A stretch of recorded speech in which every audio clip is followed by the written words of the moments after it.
In the halls, I would tell jokes, but in the classroom, I was strict. Don't talk to me. I was that kid. They're bothering me. I can't hear. And they was like, "Weren't you just in the hall cutting up?"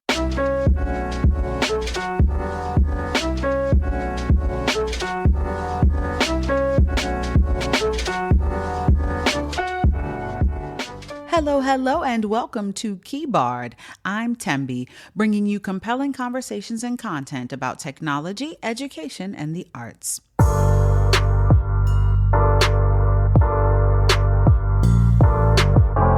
You know those moments in life when you think you finally have everything figured out, the destination is set, the road ahead is clear, and the plan is solid, and then boom, something unexpected happens, something you never saw coming. I think about those moments in my own life, the times when I had no choice but to pivot and embrace a new chapter. I mean, we all had to do that a few years ago, right? Today's guest, Keta Newborn, has an incredible story of transformation that happened long before the global health crisis that caused everybody to reevaluate their path. After 12 years as a computer engineer, life handed Keta a monumental challenge that threatened her future, but instead, her faith and resilience led her to the world of live theater. Let's get into it. Keta Newborn entered the world of theater in 2006 after spending 12 years as a computer engineer and has already made a name for herself within the industry. What's even more impressive is the fact that she's done it all since a brain tumor caused her to lose her memory, stripped her of the ability to walk, and forced her to learn how to write all over again. Despite the many challenges and battles Keta faced, she was determined to live a fully functioning life, and she spent the last 22 years reinventing herself. Keta is recognized for being a detail-oriented person who is deeply committed to her work. She's highly skilled at working with diverse groups of people to build effective creative solutions by using well-developed interpersonal communication skills. She's stage managed numerous shows with small children, young adults on stage, musicals, and dance performances. Keta has worked in the world of theater for over 18 years. She's held several titles, including stage manager, assistant stage manager, venue manager, production assistant, and light and soundboard ops. As a freelance artist, Keta has been given the opportunity to work up and down the East Coast of the United States. Her goal is to work all over the United States and internationally as time moves on, adding TV and film titles to her array of skill sets. Welcome, Keta. Hey, thank you for having me. I'm so glad you're here. Let's talk. Let's talk. Okay, Okay. so you made this bold career shift from computer engineering to theater. So let's just start with you talking about what inspired this tremendous change and how did your background in tech influence your perspective as an artist? Well, I wouldn't say that I personally made the bold change. I think that um, God Himself decided that I had experienced the tech world long enough, and actually, I had the brain tumor, as you spoke of, which caused me to lose my memory. And I had to learn, like you said, I had to learn how to walk and talk and do all those things again. And what happened was I was going to a church, a theater church. I still go to that church to this day. It's called the Soul Factory. And like I said, we were a theater church. And so we would put on performances.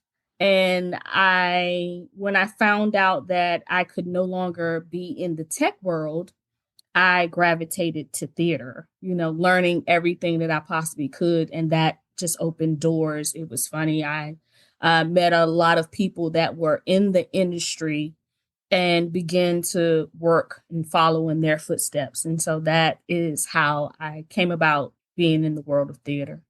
I love it. And so it wasn't really, like you said, it wasn't really a choice. It just Right, happened. God said, okay, move on. It's time right, to move on. right. And what an incredible way to look at that. I really am moved by the way you didn't say this terrible, terrible thing happened to me and I was sad. And you just said, hey, God gave me the message and it was time for me to move on.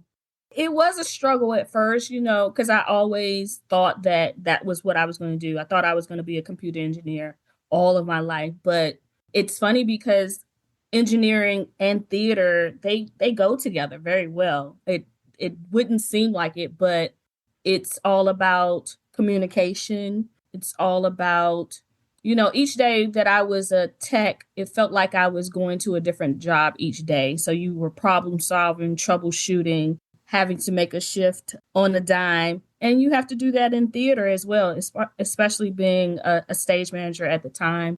I had to make sure that I was covering the director, I was communicating with the various different departments and designers. So they kind of went neck and neck.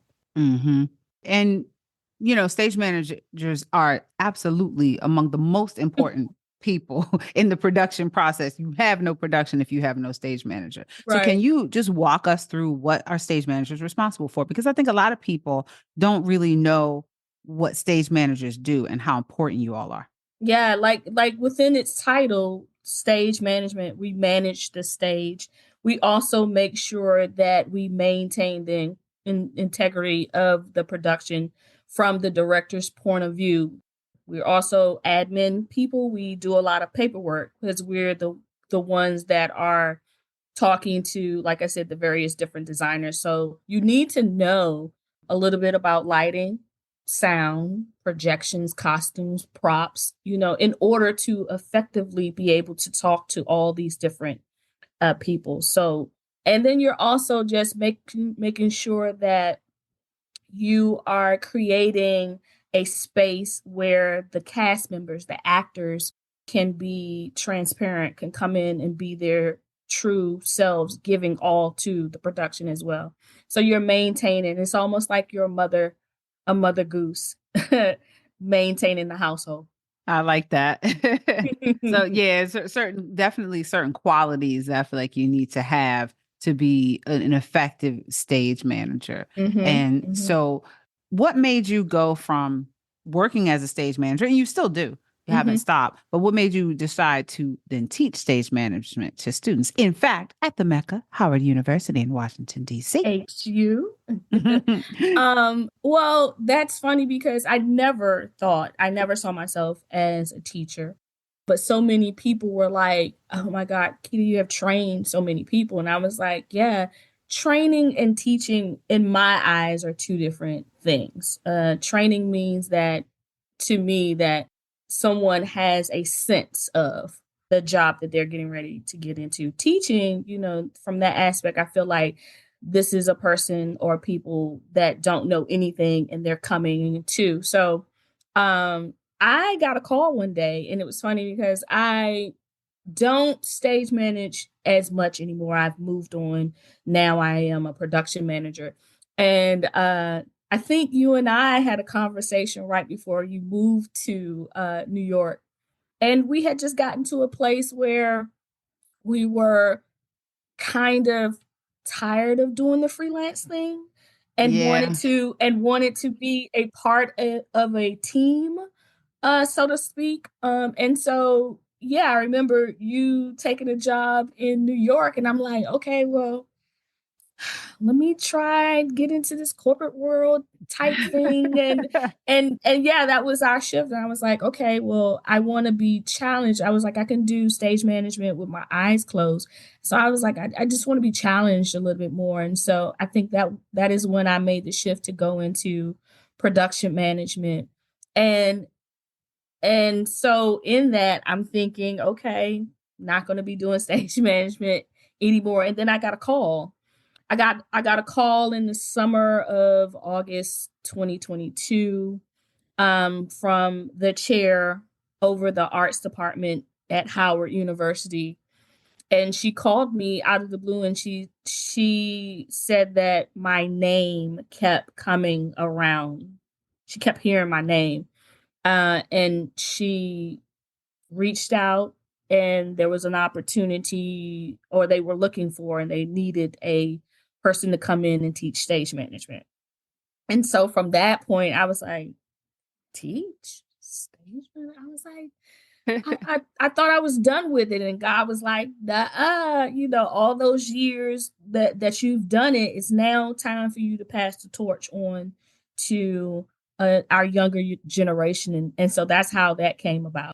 Okay, so you've been teaching for a while. You've been teaching for some Three years at years, this coming point. up 3 years, yeah, in August Mhm. this year. Yeah, so a lot of students have come through your class. What has changed over that time in terms of your approach to teaching? Because like you said, you didn't expect to take that road and then you Mhm. took it. So what have you learned over that time? How have you changed as an educator? I would say I have being a stage manager for me, I'm very detail oriented and understanding that all students are they learn differently. And so that first group of students that I had, it was amazing. They asked so many questions. It was so many younger versions of me. So Mm, wanting so much like a sponge, wanting so much knowledge that it just opened my eyes and we had discussions and all those different things.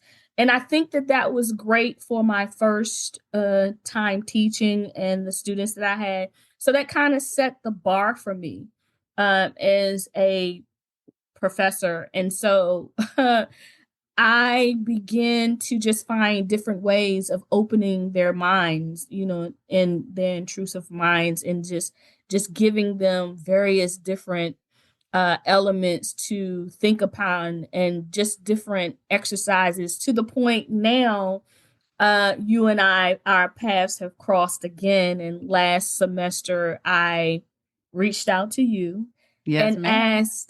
asked, would you be willing to come into my class as a director from that perspective, like teaching them like a true to the point where they really thought that they were putting on a production. So just making it Hmm. more realistic.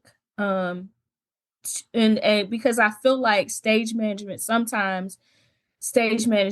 has to be done, not taught. And Mm-hmm. so to live that experience. So that's where I am now. I'm about making their experiences real time, real life. So yeah, that's where I am now versus when I first started. What's changed about the students? Are they asking different kinds of questions? Are they prioritizing different things? Each semester is different. I've had some students, and I know that due to COVID and them having to learn from being in front of a computer screen versus being in person, some students have lost interpersonal skills. Um, Oh, and wow. so, or just the lack thereof, like minimum effort, minimum return. And so I have come across some of those students, but I've also come across students who, yeah, have or want to know every aspect of theater there is. Um, and so it's like a juggling act sometimes. Sometimes I have to be more hands-on um when I have or I see a student that is less engaged versus students that just come in prepared and their energy I feed off of that, and which causes me to want to interact and give them more. Not to say that I don't do that with the ones that are less, but it's more so making sure that they get the basics. Mm, mhm. And it could be a mental thing as well, trying to get back into a society when you have spent the majority, like you were your high school years, you were in front of a computer, and now you're coming and you're trying to be back into a society, and that could be rough. Right, Mhm. right. Do you have a special connection with Howard as an HBCU? Do you feel like there's something really extra special about teaching young kids from across the diaspora? I do. I when I got that call, I really sat down and I had to, pray about it and just ask God, and I was realizing that God was positioning me in a space where my experience as a person of color, African American female, working in a typically white male dominant field, I was able to give my perspective, and it wasn't always good. I was met with challenges. I was met with people that did not want to interact with me, or did not like the fact of the matter that I was in a place of authority and telling white people what to do, Mm-hmm. or so I believe that I was placed in this position to be real, give them real experiences. And then also, one of the things as a stage manager or a teacher, I get to pick and choose what productions we deal with, and I always try to find scripts that deal with us, our stories, because we don't see a lot of that, even Mm-hmm. in TV and all that. So I feel like I was put in that position to encourage. And a part of my teaching is I find different directors of color, black men, black women, costume designers, light designers, intimacy coaches. I look for people of color to show my class, because I feel like when you see yourself, you can imagine that you can do any and everything. Yeah. Yeah, that's beautiful. So I want to shift to your book. You wrote a Mhm. book called Yeah. So Emotional. So, so emotional. Can So you tell emotional. us what inspired you to write this book and what story do you tell in the book? So emotional. My book came about came about when I was back on my journey of rediscovering myself from my brain tumor. I had to learn all over again. And so one of the things that I did was try to remember about my life, how my life was up until that point. And I wrote about it. I wrote about my childhood. I wrote about growing up, my parents, becoming a mother, going to college, all those different things, and just helped me regain my memory, and just talking with my parents and some of my friends, and just remembering things it was bringing to remembrance. So it was just helping me. It was a form of therapy, and being able to look back at my life. Wow. Yeah. So if this book were to be adapted into a different art form, I don't know, Hmm. like a stage production, web series, who knows? What do you imagine it might look like? What do you envision when you think about something like that? Just the complexity of me, of who Keita is. Um, I mean, The many different Ketas. the many different Ketas. There's so many, growing up, just being a tomboy, my mother trying to dress me in dresses, and I just want to go and play with the boys and get dirty, and it talks about, areas in my life. Just I wanted to be a comedian, but I was so shy. Only my friends would get to see the comedy in school. During in the halls, I would tell jokes, but in the classroom, I was strict. Don't talk to me. I was that kid raising, they're bothering me. I can't hear, and they was like, Yeah, yeah.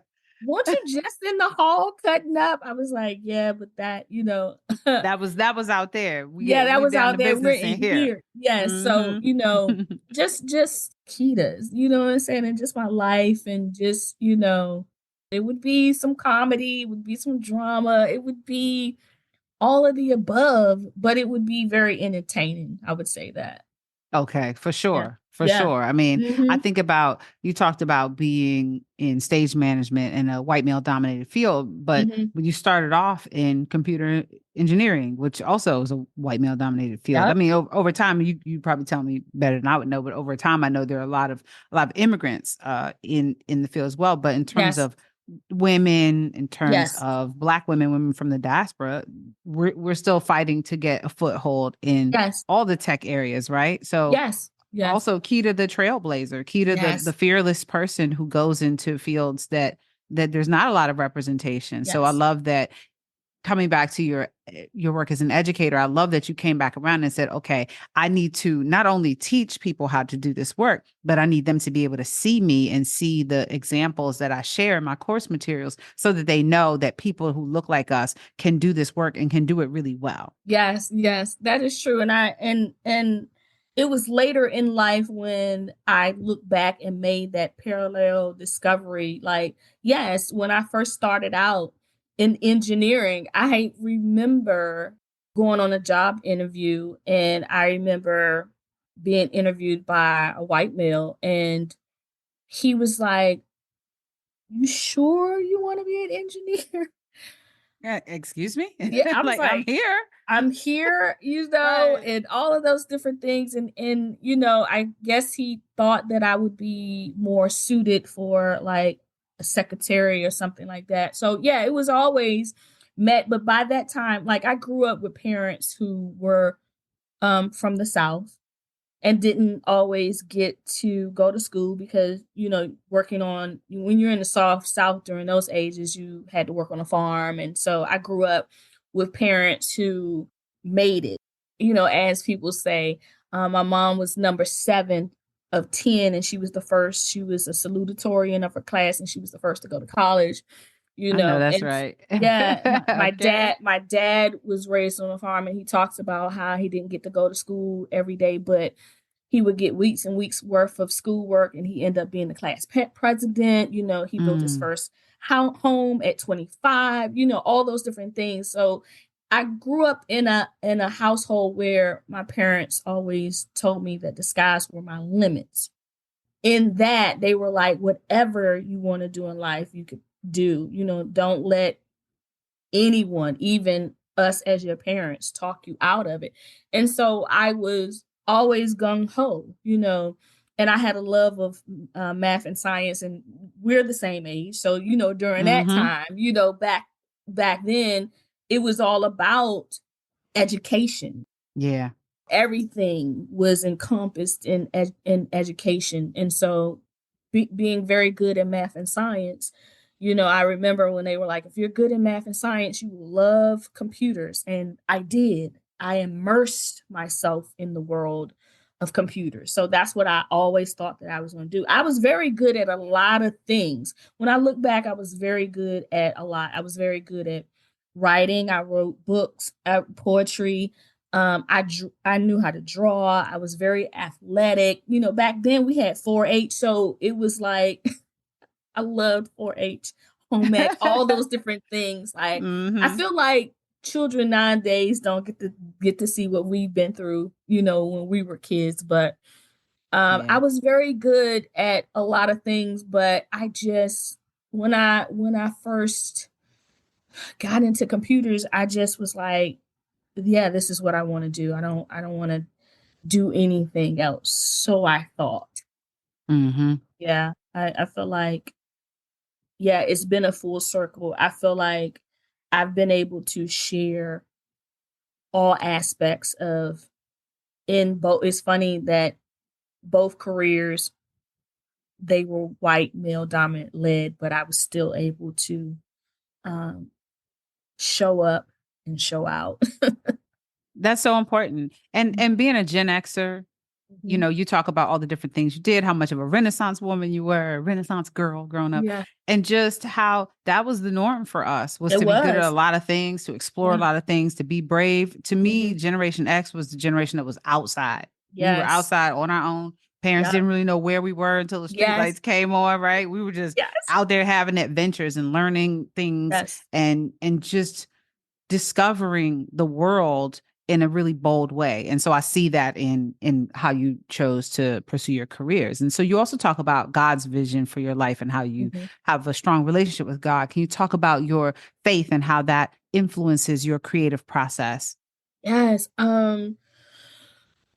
So prior to me having a brain tumor, I also dealt with cancer, 2 types. So I'm a two-time cancer survivor.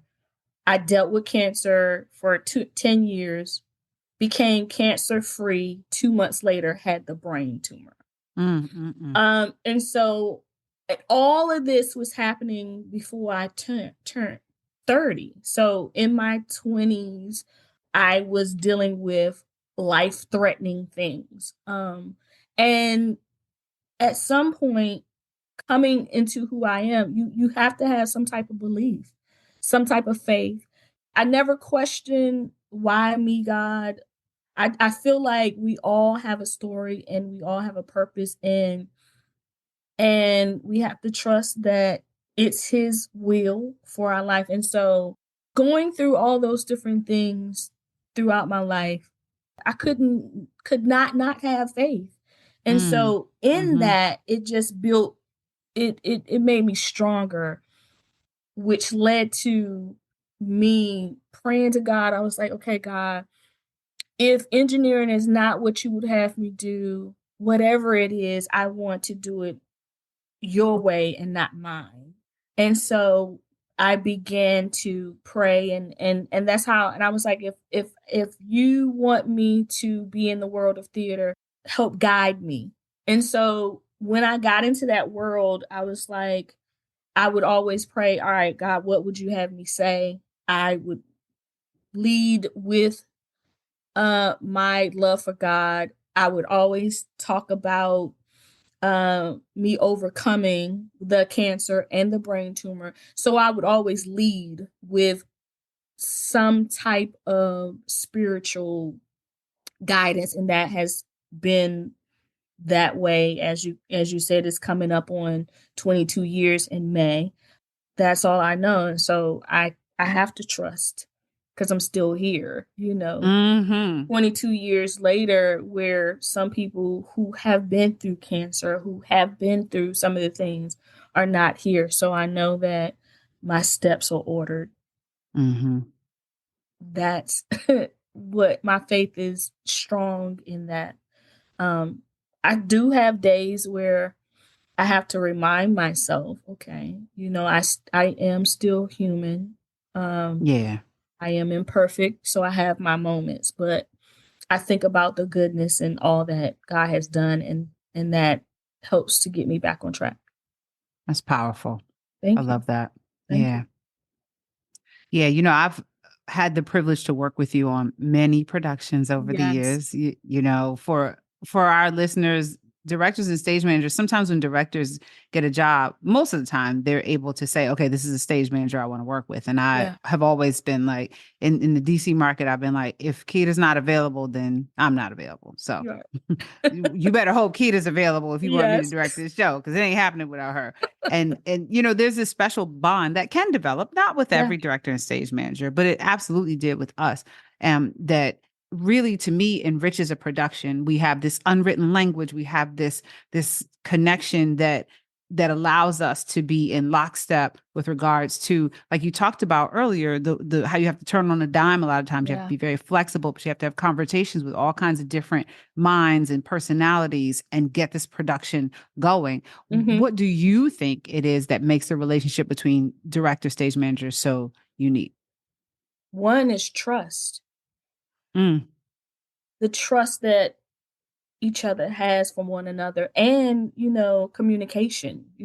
I think that you and I, we communicated, you gave space for me to give my feedback, like anything we talked about, like even when we did work on shows, and you talked about your process and your vision, and but you also gave space for me to talk about what I heard you say and how to move forward. And even if I had some insight and I gave that, you received it which led to bigger conversations. So I feel like that trust and conversation, those are two of the most important things. And then just how you interact with someone, understanding, it wasn't a I respected you as a person. So, and I trusted and I agreed and believed in your vision and wanted to make sure it maintained the integrity of your work. And so it was easy. Yeah. I know what you mean. It Yep. was easy. Yeah. I have worked with some directors that don't give room for any feedback. They want things black and white. They're not looking to shade any gray in between. And sometimes you just, go with the flow. Mhm. But there are a great number of directors that I have worked with and work with them over and over again. And yeah, just that trust and that ability to let them lead, and you want to let them lead because Mhm. it opens up your mind to and challenges you in ways that you may have never thought to be challenged. And that's what I try to do for my students as well too. Mm. I Yeah. love that. And as we evolve, obviously we've evolved out of that kind of relationship. Yeah. So I really respect what you're saying. I really respect you as an artist. And Mhm. we have moved on from that relationship, right? From Yes. those roles. But I love Yes. that we've been able to use that as a way to teach, to talk Yes. about that kind of relationship as a really ideal placement in a theater production. And I love what you said. It's just easy. It's just easy. Yeah. We respect each other. Yeah. We listen to each other's ideas. We give Mhm. feedback. I trusted you that when those times when I'm like, I can't do it. I can't do it. Right. We gotta go, and you're Right. like, no, we're gonna do this. We're gonna Yeah. do this. We can get it done. I'm like, okay, all right, we can get it done. Kita Yeah. said we can get it done. We can get it done in the Yes. time that we have. And we got it done and it was phenomenal. I really am grateful that we've been able to evolve that relationship to show young people, learners, people who are entering stage management, production management, whatever aspect of theater, right? That you or I might be teaching or explaining, that they understand that these relationships are really important, and we give each other that space to help make a production a pleasurable experience. Some people get in their head that it's supposed to be difficult or it's supposed to be, combative, and I just don't see it that way. Yeah. I've never saw it that way either. I feel like you and I, it was, yes, you were my director, but we also were friends too. And Mm-hmm. I think that, like you said, that level of respect that I had for you, understanding that I could learn from you, as well as, it be reciprocated. But Mm-hmm. and then also understanding that we were working together for the greater good. Right. I think that when you truly understand that you're working together, not against, that will also fuel you or make it easier as well too. If you understand what the common goal is. Mm-hmm. And Yeah. trusting you that when you say we're gonna get this done, Yeah. okay, we got to get it Yeah. done. If Yeah. we don't do it tonight, it's not going to get done. It's going to throw us off. So we have to Yeah. really push. And I think that that was a pivotal moment. I think that that was a pivotal moment in our lives. I think it took us to another level, that I night. And agree. I think that it goes back to trust. That's why I said trust. Like you had to trust. And I had to trust myself that I understood what I was saying. Because I was just as tired as you. We had been up. I think the whole team Yeah. was tired. Like we were on that last leg. But then when I said, Mm-hmm. no, we gotta finish, we all got a gust of wind. And it was what catapulted us over and we were able to get it. And then that is something that we will be able to share forever. Like we always go back and be like, remember, I think that that's how I look at it, is being tested beyond the limits that you think you have. Yeah. Yeah, Yeah. yeah. It was Absolutely. powerful. Mhm. It was Mhm. powerful. And we did what you said we could do, Yeah, and yeah. that's what made all the And difference. it was a So, success too. Just the yeah. just the people who came, like it was like had we not done it, we may not have gotten the results that we got. Mhm. So, what's the most challenging aspect of stage management?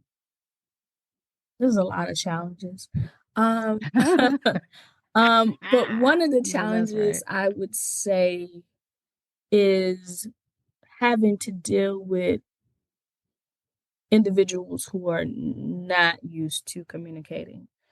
Being a stage manager, it is my job to communicate, to pay attention to detail. And when you deal with people that really don't like to communicate or share, or you have to hunt them down, it's almost like micromanaging. And I don't like that.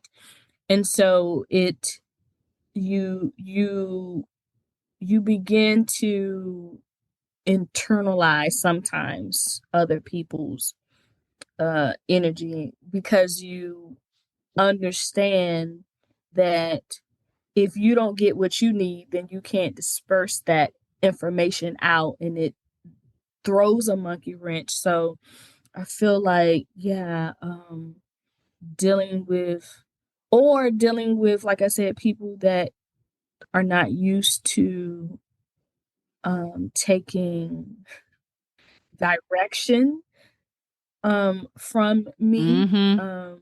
Mhm.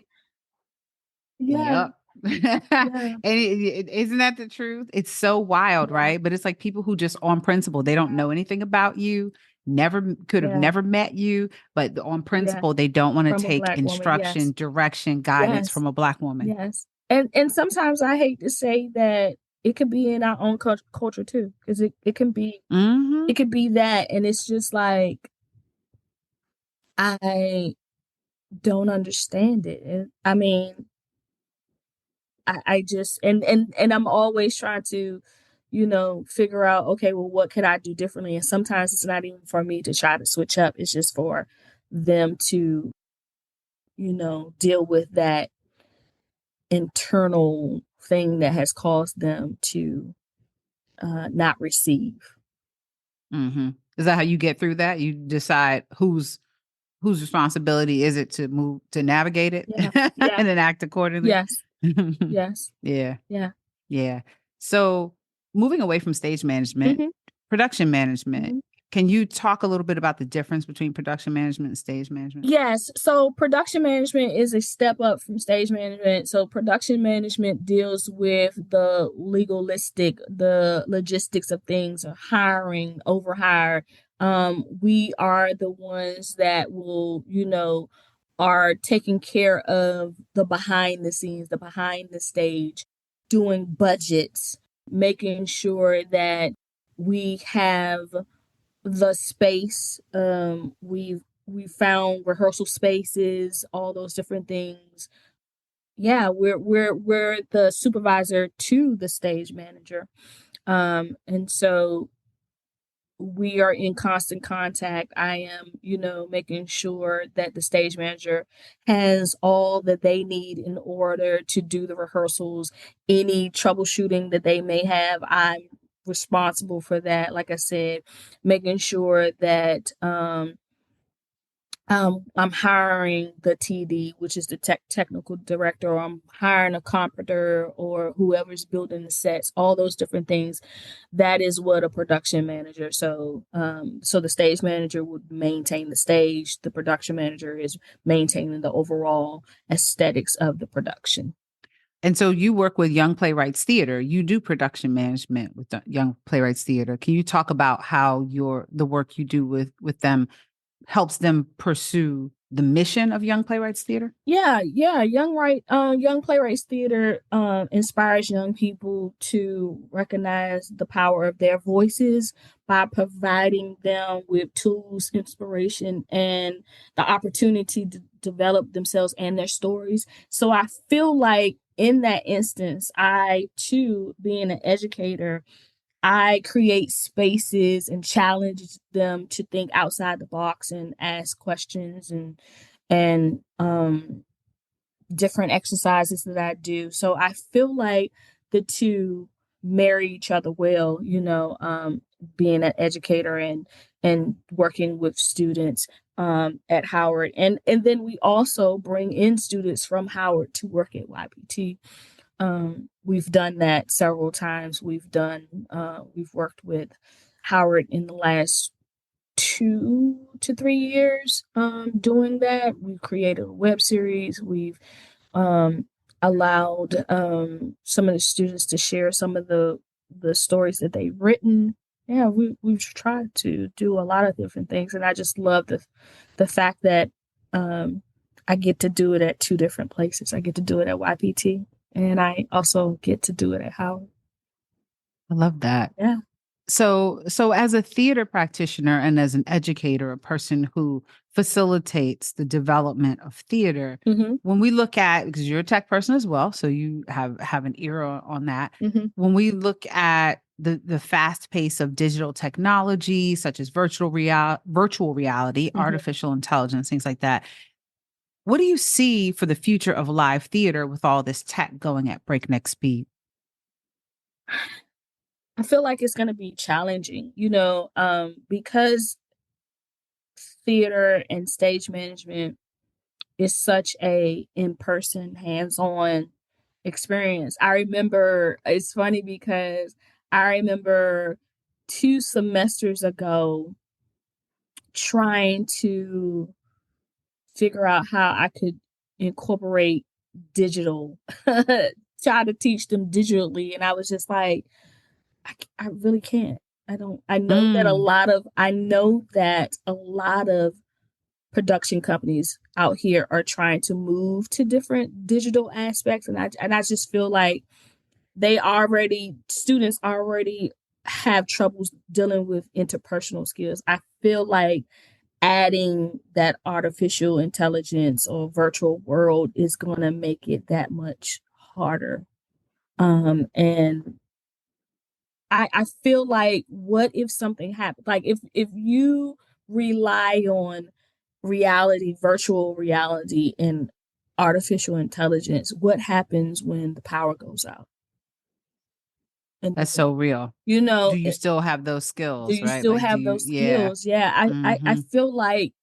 feel like in the world of theater, that's not a good look. I really don't. I've been like thinking about that a lot, and I'm just like, yeah, I don't see how, because theater for a lot of people is pure enjoyment. They go to release, and I'm just like, I don't think those two things work together good.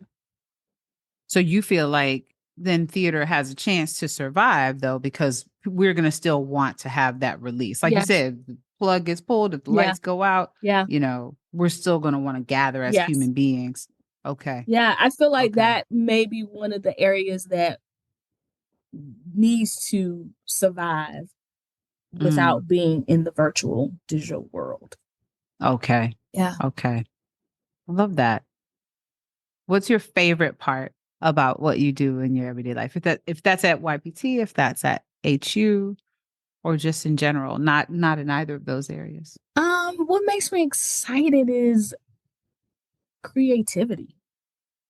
Mm, Being a part of a team that is working together to create something, that has yet to be done, or to even redo some things that, from a different perspective, things that have been done, but just haven't been done with the people that are involved.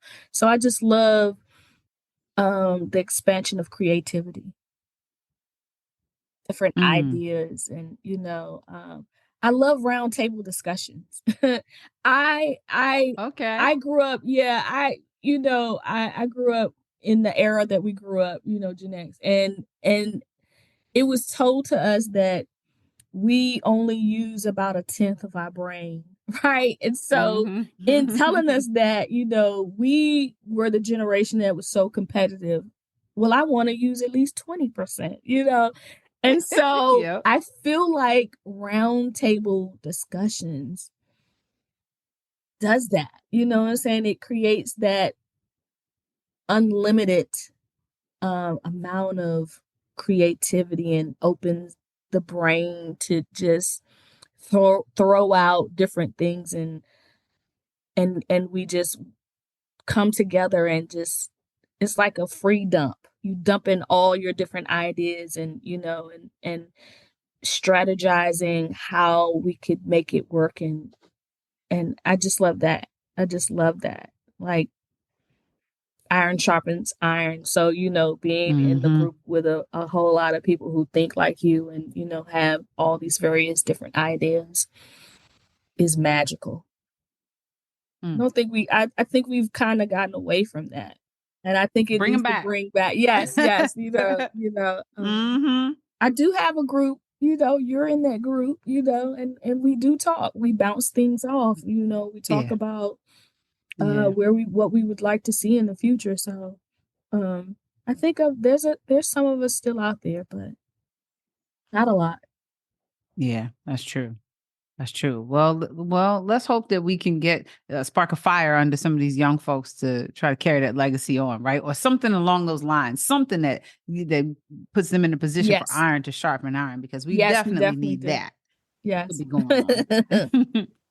All right. Well, that's it for today, Miss Keita. I'm so glad that you joined me. Thank you so Thank you much. so much. All right. I'm Tembi. This is Key Bart. And until next time. Keyboard is produced, directed, and hosted by Tembi Duncan. Theme music produced by Psycho Sid. If you enjoyed the show, please subscribe, follow, leave a review, or give us a 5-star rating. Your support helps the show reach more listeners, and it means the world to me. Thank you for listening.